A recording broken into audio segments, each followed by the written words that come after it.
जी बिल्कुल। नया साल जो था वो दुबई के अंदर भी बड़ा जोशो जज्बे के साथ मनाया जा रहा है और फायरवर्क्स का भी एहतमाम किया गया। यहाँ पर पूरी दुनिया से लोग जो हैं अब दुबई जो है बुर्ज अल खलीफा पर पहुँचे थे और अभी भी ये देख सकते हैं कितना ज़्यादा रश है। लोग जो है अभी वापस जा रहे हैं और इसके अलावा यहाँ पर सिक्योरिटी का भी बेहतरीन इंतज़ाम किया गया था।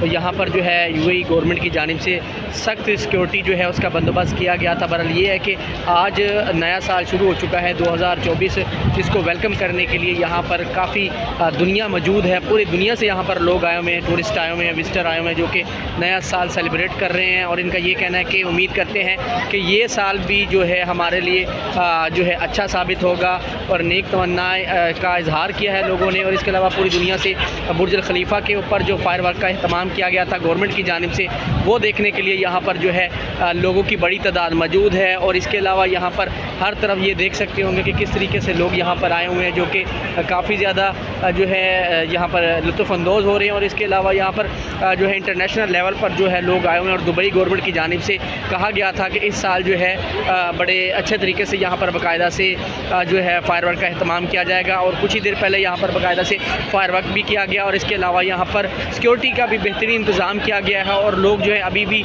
निकले हैं बुर्ज अल खलीफा से बाहर और जा रहे हैं अपने अपने जो है मंजिल की तरफ। बना रही है कि हमारी तरफ से भी जो है यूएई के अंदर मुकीम तमाम पाकिस्तानियों को और दीगर जितने भी हमारे पाकिस्तान के अवाम हैं सबको नया साल बहुत बहुत मुबारक हो।